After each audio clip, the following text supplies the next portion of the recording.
Hello दोस्तों, हमारे जो करीबी लोग होते हैं, हमारे जो फेवरेट पर्सन होते हैं, वही हमें सबसे ज़्यादा हर्ट क्यों करते हैं। इसमें सबसे पहली बात जो हमें समझनी होगी वो ये है कि हमें हमेशा ऐसे लगता है कि हम ही दुनिया में अकेले ऐसे इंसान हैं जिसको हमारे करीबी लोग हर्ट करते हैं। लेकिन जो भी इस जहां में जन्म लेता है वो सभी व्यक्ति को इस दुनिया में करीबी लोग कभी ना कभी हर्ट करते हैं। बल्कि जो फेवरेट लोग हमारे ज़िंदगी में होते हैं उनसे हम ज़्यादा हर्ट होते हैं।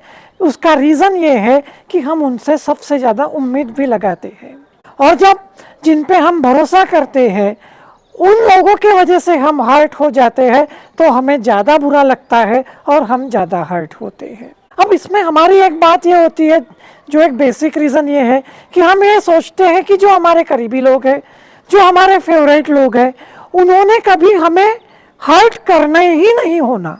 हम वहाँ मस्ट का यूज़ करते हैं कि our favourite person must not hurt us, should not hurt us, और यही हम गलती करते हैं। ये जो हम डिमांड करते हैं कि ऐसा होना ही नहीं चाहिए, वहीं हम फंस जाते हैं।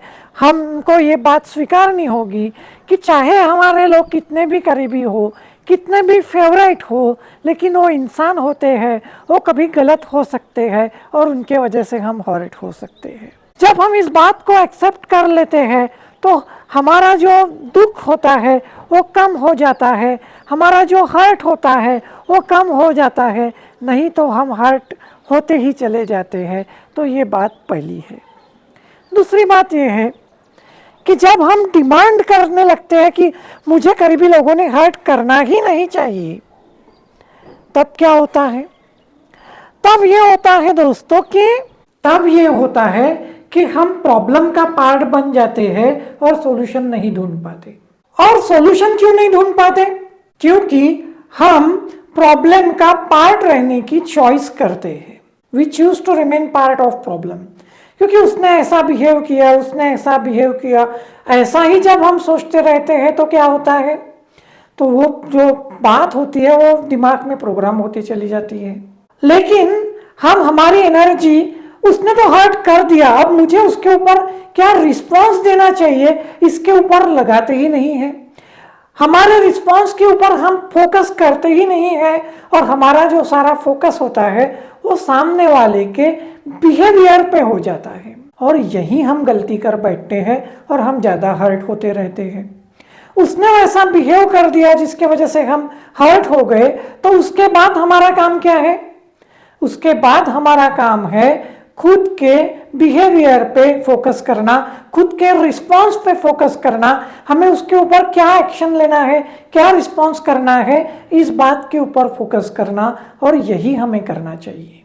तो इसलिए दोस्तों, हमें यह एक्सेप्ट करना होगा कि करीबी लोग हमें हर्ट कर सकते हैं, उन्होंने हर्ट करना ही नहीं चाहिए, ये डिमांड हम नहीं कर सकते। हमको ये बात एक्सेप्ट ही करनी होगी कि हम हर्ट हो सकते हैं, और फिर वही बात दिल को लगा लेने से बेहतर है कि उसके ऊपर खुद का रिस्पॉन्स क्या होगा, इसके बारे में हमें ज़्यादा सोचना चाहिए, उसके ऊपर हमें ज़्यादा ध्यान देना चाहिए।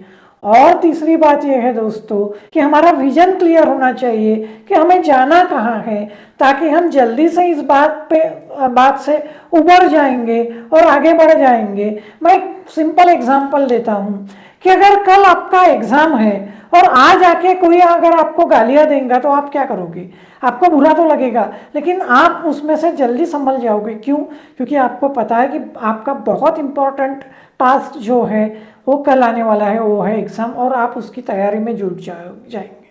वही बात है, जब हमारे पास विजन होगा, गोल होगा, तो हम उसकी तैयारी में लग जाएंगे, बजाय इस बात के कि हम हर्ट होते रहेंगे।